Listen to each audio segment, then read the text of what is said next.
So kami ay mag-outing, pupunta kami sa Tagaytay Prime. Ayun yung asawa ko. Ang sila Ate Girlie, parang Joshua. I-search mo na.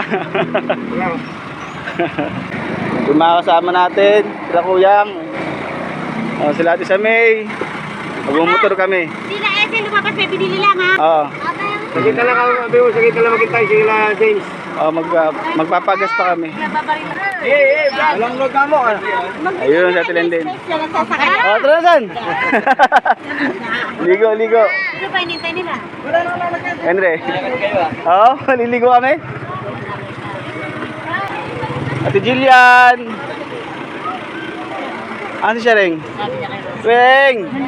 Sabi niya.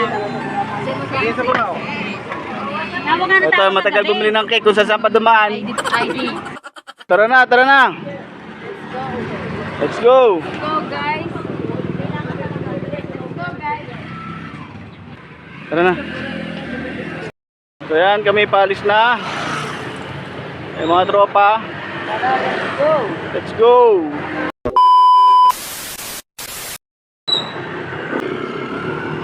Hello guys! Isang maganda at isang pinagpalang araw muli sa inyo. For today's vlog ay samahan niyo akong muli kasama ang aking pamilya. Noong September 16 ay birthday nga pala ng bunso kong anak na si Stacy. Araw ng Lunes at may pasok sa school. At syempre may pasok rin ako sa trabaho. Kaya hindi na kami nakapag-celebrate. Kaya in-schedule na lang namin yung celebration sa araw ng Sabado at Linggo. Para walang pasok sa school yung mga bata at syempre yung mga pamangkin ko wala rin pasok sa trabaho. At buti na lang very supportive ang aking family. Kapag nag-set ako ng outing o gala, go na go sila. Hindi nga pala kami kasya sa isang van. Kaya ang ginawa namin, yung ibang may motor ay nagmotor na lang. At syempre, yun ang gusto ng mga pamangkin ko dahil makakapag-rides na naman kami. At bago nga pala kami sumabak sa mahaba-haba at malapit na rides, ay nagpapultang muna kami dito sa Petron para dire-diretso ang aming biyahe at wala nang stopover. Tayo mapagas.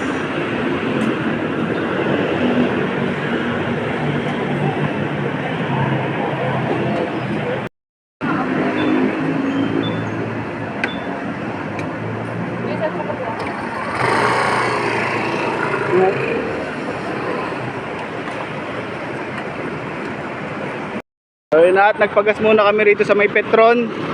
Petron, baka naman.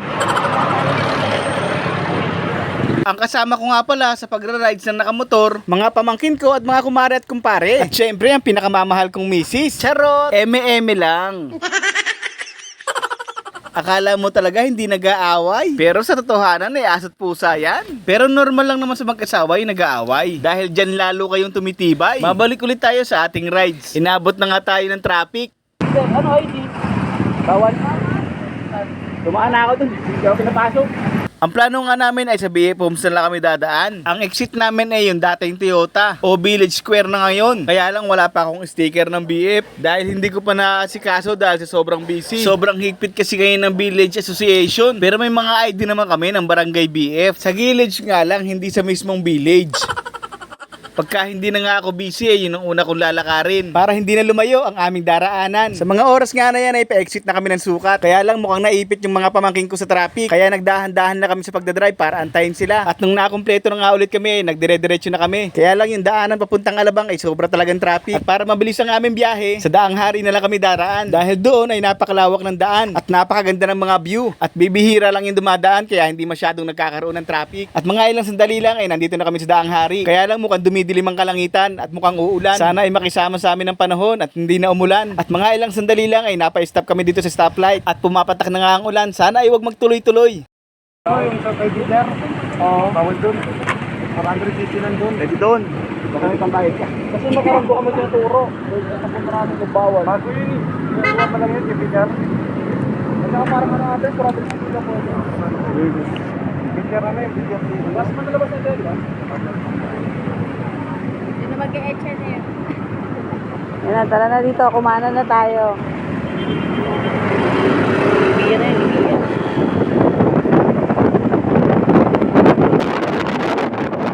Nag-stop over muna kami rito sa stoplight. Kaya makasama namin. Woo!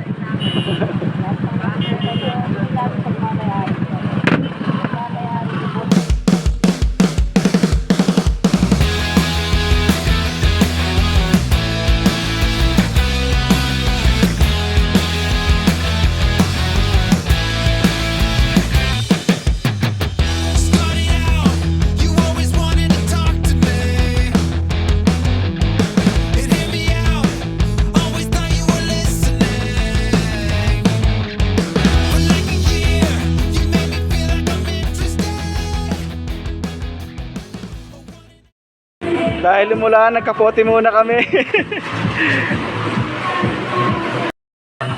Oo, sumasayaw pa. Dahil sa biglaang pag-ulan na yon, heto at napahinto kami. Buti na lang at may baon kaming mga kapote. At buti na lang din at mabait yung bantay ng motor shop na nahintuan namin. Pinasilong muna kami saglit sa kanilang shop para makapagsuot ng aming mga kapote. At eto namang si Ate Hazel at si Kuya James ay talaga namang hataw sa pagsayaw para daw tumigil ang ulan. Pero hindi kami mapipigilan ng simpleng ulan lang na ito. Pagsuot namin ng aming mga kapote, heto at bumiyahe na ulit kami.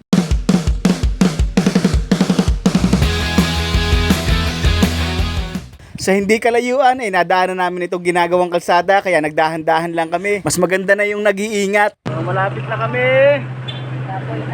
Apoy na.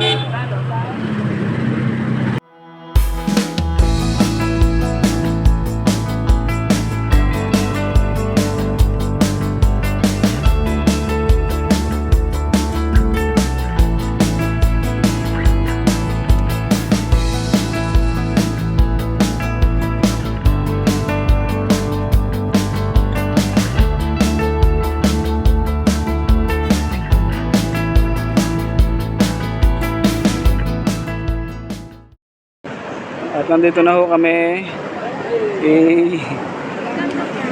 Ito mag-awalis na po siya. Sa Tagaytay mag-awalis na. Oh, nandito na po kami. Oh, yun na nga, nandito na kami.